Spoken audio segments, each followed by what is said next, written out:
Hello दोस्तों, मैं हूं Akashdeep Verma. Hindi voice YouTube channel में आपका स्वागत है। दोस्तों, आज के इस वीडियो में हम लोग बौद्ध धर्म के अंतर्गत त्रिरत्न और त्रिपिटक के बारे में पढ़ेंगे। बौद्ध धर्म में त्रिरत्न और त्रिपिटक का एक महत्वपूर्ण स्थान है। तो चलिए वीडियो स्टार्ट करते हैं। सबसे पहले देखते हैं त्रिरत्न। देखिए, बौद्ध धर्म में बुद्ध, धम्म और संघ को त्रिरत्न की उपाधि दिया गया है, जिसमें बुद्ध का अर्थ है तार्किक ज्ञान से लेना देना है। इसमें जागृत मनुष्य या अनंत ज्ञानी मनुष्य जिसने खुद के प्रयासों से बुद्धित्व या ज्ञान को प्राप्त किया है, उसे बुद्ध कहा गया है बौद्ध धर्म में। फिर धर्म के देखते हैं। देखिए, धम्म में बौद्ध धर्म की शिक्षा व आचार संहिता को स्थान दिया गया है। देखिए, बौद्ध धर्म की शिक्षाओं को धम्म कहा गया है। संपूर्ण बौद्ध धर्म धम्म पर आधारित है और साथ ही इसमें बौद्ध धर्म से संबंधित नियम कानून भी आते हैं, अर्थात आचार संहिता भी इसी के अंतर्गत आते हैं। धम्म के अंतर्गत बौद्ध धर्म की शिक्षा व आचार संहिता, नियम कानून सब धम्म के अंतर्गत आते हैं। उसके बाद देखते हैं, तीसरा है संघ अर्थात संगठन, जिसमें बौद्ध भिक्षु और बौद्ध उपासक दोनों शामिल हैं और इन दोनों के ही महत्वपूर्ण योगदान से धम्म का प्रचार हो रहा है। बौद्ध धर्म का प्रचार हो रहा है, धम्म का प्रचार हो रहा है। संघ का अर्थ है संगठन से लेना देना है, जिसमें शामिल है बौद्ध भिक्षु और बौद्ध उपासक। तो बुद्ध अर्थात तार्किक ज्ञान से लेना देना है, धम्म शिक्षा और आचार संहिता से लेना देना है बौद्ध धर्म में, और संघ का अर्थ है संगठन से लेना देना है। उसके बाद देखते हैं त्रिरत्न के बाद त्रिपिटक। देखिए, त्रिपिटक का शाब्दिक अर्थ है तीन पिटारी। त्रिपिटक का शाब्दिक अर्थ है तीन पिटारी। इसमें संग्रहण है बुद्ध के उपदेशों का। त्रिपिटक में गौतम बुद्ध के उपदेशों का संग्रहण है।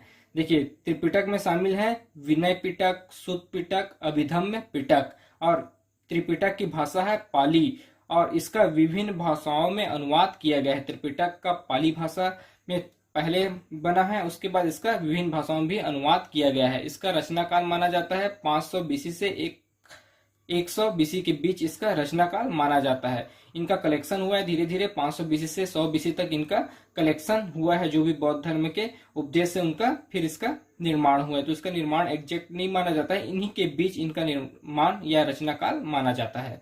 फिर इसका देखते हैं किस स्थान में इसका निर्माण हुआ है।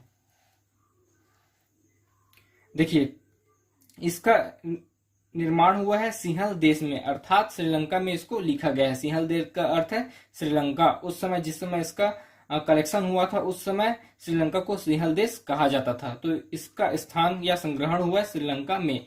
देखिए, विशेष क्या है त्रिपिटक के बारे में। देखिए, जो स्थान हिंदू धर्म में वेदों का है, जो स्थान हिंदू धर्म में वेदों का है, वही स्थान बौद्ध धर्म में त्रिपिटकों का है, जिसमें शामिल है विनय पिटक, सुत्त पिटक, अभिधम्म पिटक। फिर देखते हैं विनय पिटक के बारे में।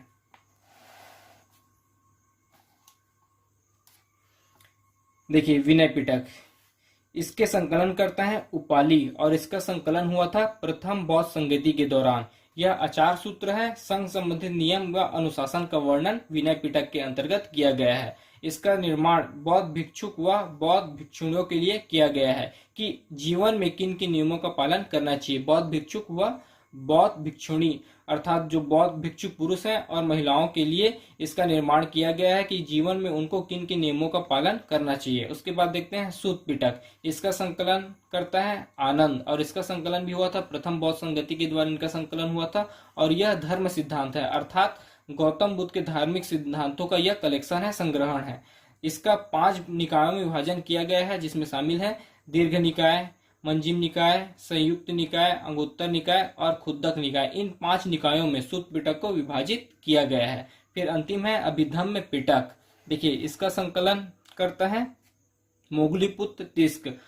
यह दार्शनिक सिद्धांत है और विशेष यह है कि जैसे वेदों में ब्राह्मण ग्रंथ का जो स्थान है, वैसे ही बौद्ध धर्म में अभिधम्म पिटक का स्थान है। तो इस वीडियो में हम लोगों ने बौद्ध धर्म के त्रिरत्न के बारे में पढ़ा और त्रिपिटक के बारे में पढ़ा, जिसमें त्रिपिटक में शामिल है विनय पिटक, सुत्त पिटक, अभिधम्म पिटक।